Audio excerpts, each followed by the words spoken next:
కిరాక్ news. Hi hello నమస్తే, welcome to Kirik news. Social మీడియాలో BRS నేతలు అసత్య ప్రచారానికి తెరలేపుతున్నారని తీవ్ర స్థాయిలో మండిపడ్డారు నకరేకల్ ఎమ్మెల్యే వేముల వీరేశం.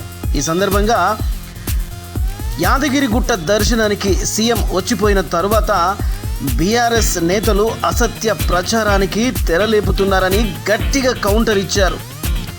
ఇక విషయంలోకి వెళ్తే యాదగిరిగుట్ట నరసింహస్వామి దర్శనానికి 6 మంత్రులు సీఎంతో కలిసి ఒకే హెలికాప్టర్లో వచ్చి స్వామివారి లక్ష్మీ నరసింహస్వామిని దర్శించుకున్నారు. ఆ తర్వాత వారు కూర్చున్న కుర్చీలు ఒకటి సరిగ్గా లేకపోవడం వల్ల అందులో ఉప ముఖ్యమంత్రి బట్టి కూర్చోవడం నచ్చలేదు బీఆర్ఎస్ నేతలకు.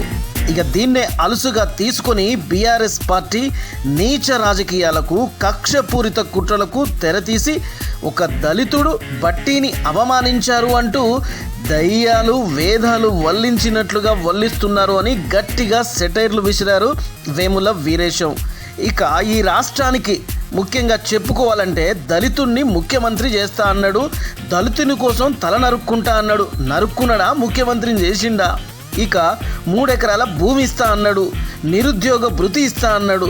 ఇలా చెప్పుకుంటూ పోతే చాలా ఉన్నాయి వాళ్ళ అన్యాయాలు, అవినీతి. ఇక అవన్నీ చిల్లర రాజకీయాలను చేసే బీఆర్ఎస్ పార్టీని ఇప్పటికే తెలంగాణ 4.5 కోట్ల ప్రజలు బొందబెట్టినా ఇంకా సిగ్గు బుద్ధి రావటం లేదని గట్టిగా హెచ్చరిస్తున్నారు. కాబట్టి ఈ సందర్భంగా ప్రజలందరూ ముఖ్యమంత్రి రేవంత్ రెడ్డికి అండగా తోడుగా నిలబడాలని కార్యకర్తలకు, అభిమానులకు ఎమ్మెల్యే వేముల వీరేశం పిలుపునిచ్చారు. Nakrekal news, Kiraak news. ఈ వీడియో నచ్చితే like, share, subscribe and comment తెలియజేయండి. Thank you. ఈరోజు యాదగిరిగుట్టకు గౌరవ ముఖ్యమంత్రి రేవంత్ రెడ్డి గారు వచ్చిపోయాడు. మేము కూడా అక్కడి నుంచి ఇక్కడికి వస్తున్నాం.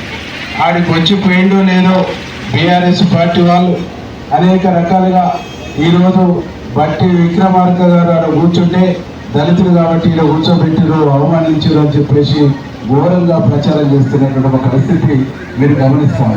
ప్రత్యక్షంగా నేనే ఉన్నా, నేను చూసిన కాబట్టి, నేను ప్రత్యక్ష సాక్షిని కాబట్టి నేను చెప్తా ఉన్నా.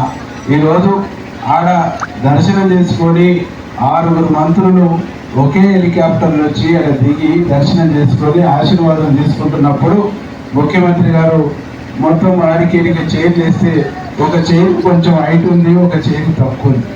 ముందు వచ్చినటువంటి వాళ్ళు వరుసగా లైన్గా కూర్చుంటూ వచ్చారు.